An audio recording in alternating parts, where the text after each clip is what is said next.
اللهم صل وسلم وبارك عليك يا حبيبي يا رسول الله. ازيكم يا حبايبي؟ عاملين ايه؟ يا رب تكونوا بخير. احلى متابعين يوميات بودي وزياد. قبل ما ابدا مع حضراتكم الفيديو ما تبخلوش عليا باللايك عشان يرفع الفيديو ويوصل لاكبر عدد من الناس. تعالوا بقى كده نعمل البيتزا الجميله بتاعتنا دي. شايفين الشكل؟ شايفين البيتزا بتاعتنا طالعه سهله وجميله ازاي؟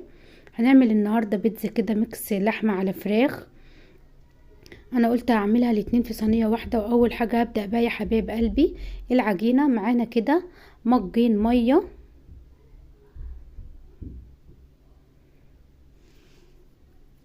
نزلنا كده بكوبايتين اتنين ميه، عليهم كوبايه لبن. واللبن دوت اختياري، تقدري تستغني عنه،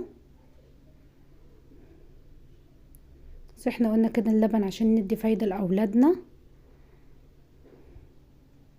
الميه دي يفضل تكون دافيه يا حبايب قلبي عشان انتوا عارفين ان احنا في الشتاء. وهننزل عليهم بعلبه الزبادي. علبه الزبادي دي بتخلي العجينه طريه وهشه كده وجميله. احنا هنعملها بمقادير بسيطة جدا جدا. يا رب بقى الطريقة تعجبكم. لو عجبتكم الطريقة بتاعتي ما تبخلوش عليا باللايك والشير والسبسكرايب وتفعيل الجرس عشان يوصلكوا كل جديد. وبقى كده معانا نص كوباية زيت يا حبايب قلبي. احنا هننزل كده ونسيب حوالي معلقتين علشان نلم بيهم العجينة بتاعتنا بعد ما بنخلص. معانا كيس خميرة فورية،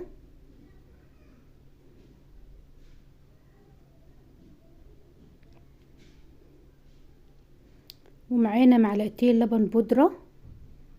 لبن البودرة ده يا حبايب قلبي اختياري برضو.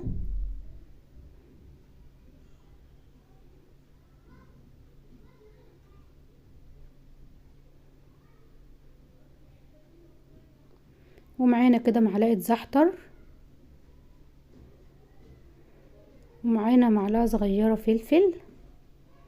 نقلب الاول كل المقادير كلها مع بعضها. وبعد كده يا حبايبي هنقلب المكونات كلها مع بعضها.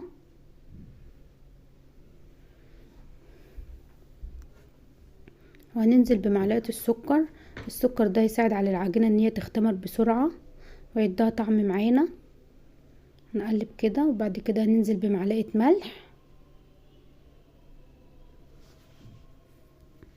هنحط المقادير السائلة كلها الاول وبعد كده هننزل عليهم بالدقيق.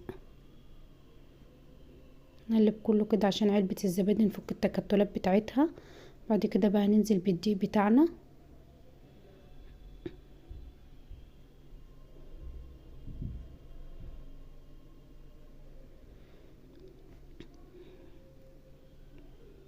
هننزل بقى كده بمعلقة بيكنج باودر عشان تخلي العجينة معانا هشة وجميلة. بعد كده بقى نقلب المكونات كلها مع بعضها.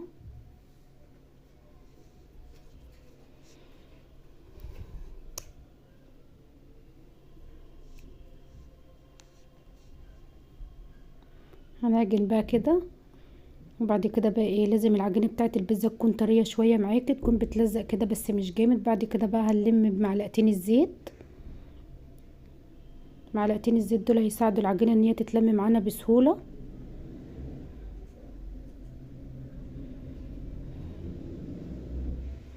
بعد بقى ما نلمها كده هنغطي عليها وهنشيلها في مكان دافي.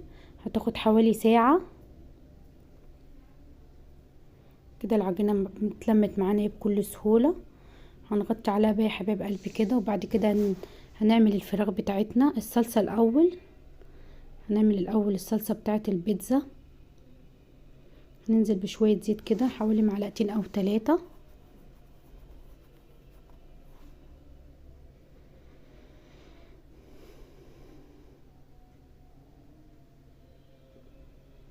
بعد كده دي معانا معلقة توم، هنديها تصفيرة بسيطة كده مش هنحمرها قوي. معانا بقى كده حوالي 4 5 طماطمات مضربينهم ومصفيينهم.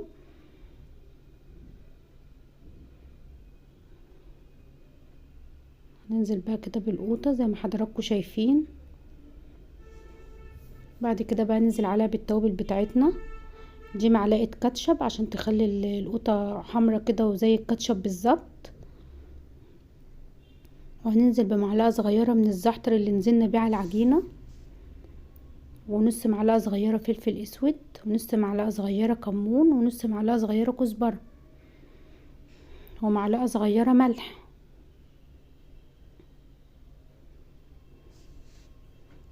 كده نزلنا بالتوابل بتاعتنا كلها، هنقلبها بقى مع بعض، نسيبها تتسبك مع بعضها.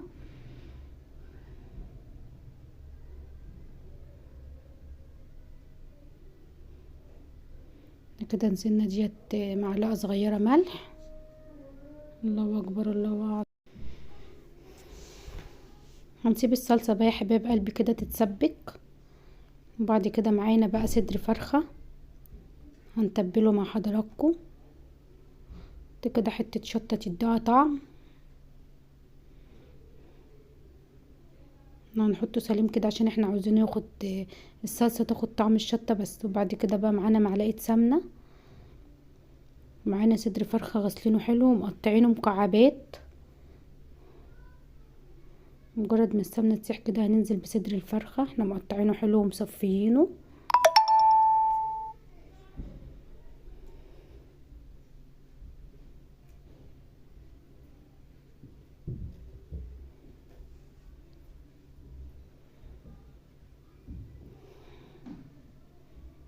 مستنيين بس لحد السمنة بتاعتنا ما تسخن معانا.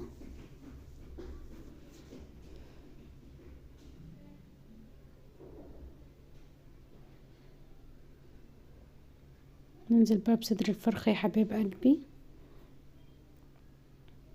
هنديله تشويحة كده، وهننزل بيه معاه بصلة صغيرة جدا. احنا هننزل ببصلاية صغيرة بس يا دوبك ياخد طعم البصلة كده. مقطعينها شرايح زي ما انتوا شايفين، بصلة متوسطة او صغيرة مش كبيرة.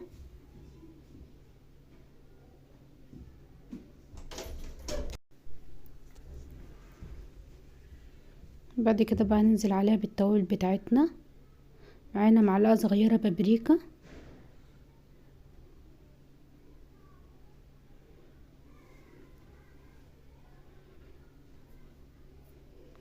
معانا نص معلقة كمون،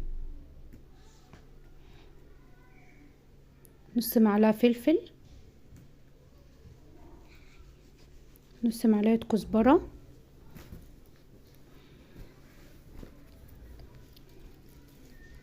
وهنقلب كله بقى. ومعانا كده نص معلقة ملح، وهنقلب بقى يا حبايب قلبي.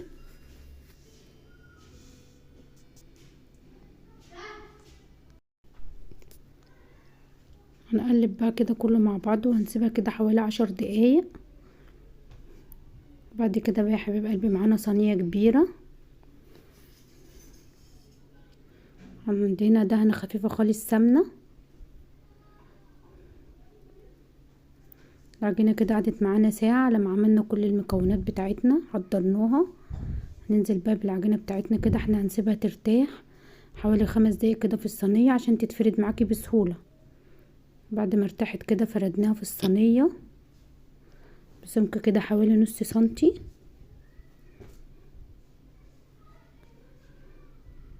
بعد كده بقى بالشوكة، وهنعمل النص بس، وهنسيب الحرف بتاع احنا عاوزين الحرف بتاعه يفضل منتفخ، وهننزل نعمل بالشوكة في النص بس. ودي الصلصة اللي عملناها معاكم.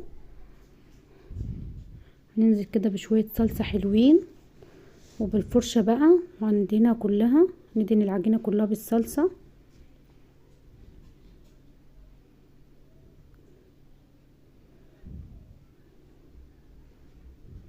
شايفين بقى الشكل جميل جدا ازاي.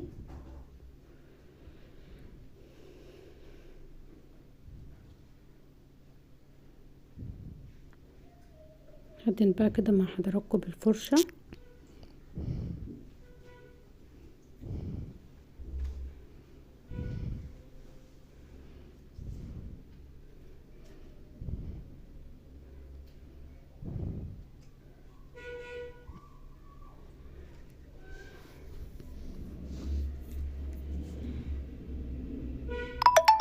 احنا هندهن البيتزا كلها، مش هنسيب فيها حتة مش مدهونة.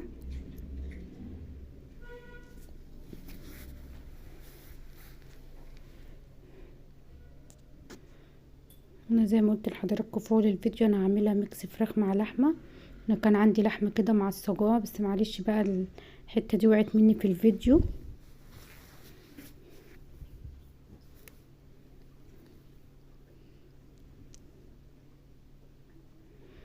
معانا بقى كده جبنه، احنا هنرش عليها جبنه من الاول كده على العجينه عشان احنا حابين الجبنه فيبقى طعمها باين كده وكتير.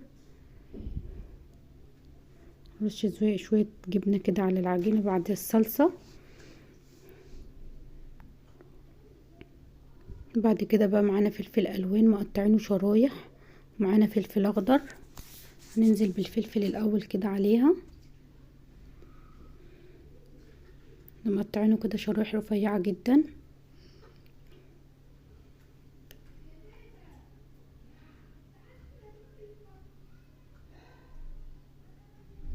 بعد كده دي اللحمه اللي عصجناها معاكم، معلش بقى انا عصقتها بس الفيديو كده ايه كان واقع مني. ودي الفراخ.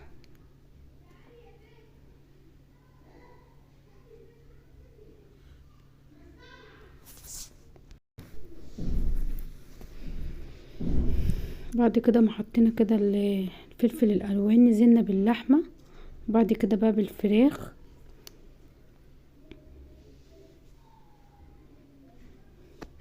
وهنرش بقى معلقتين صلصه كده على الوش، اللي حابب يرش واللي مش حابب لا.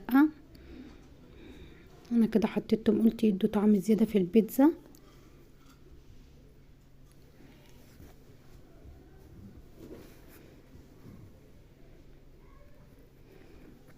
شايفين بقى الشكل جامد جدا ازاي.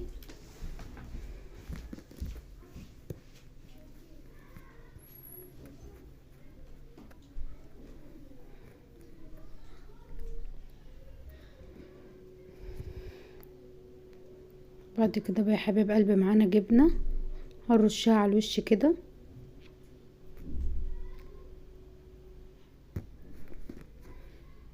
الجبنه بقى لازم ترشها على الوش كله عشان تتاكدي ان الوش كله هيطلع محمر معاك، عشان هي الجبنه دي اللي بتساعد ان البيتزا تحمر.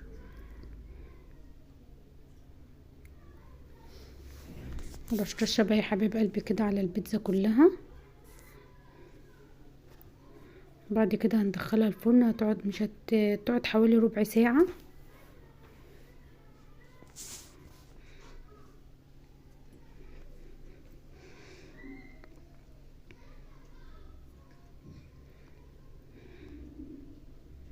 كده بقى يا حبايب قلبي بعد ما طلعت من الفرن شايفين شكلها جميل جدا جدا ازاي.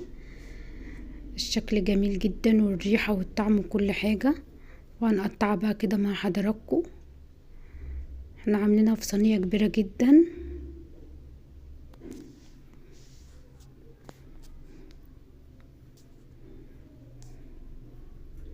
وكده بقى بعد ما قطعناها شايفين بقى سمك القطعه بتاعتنا قد ايه، والحجم بقى كبير جدا. دي كده كنا عاملين بيتزا جامبو.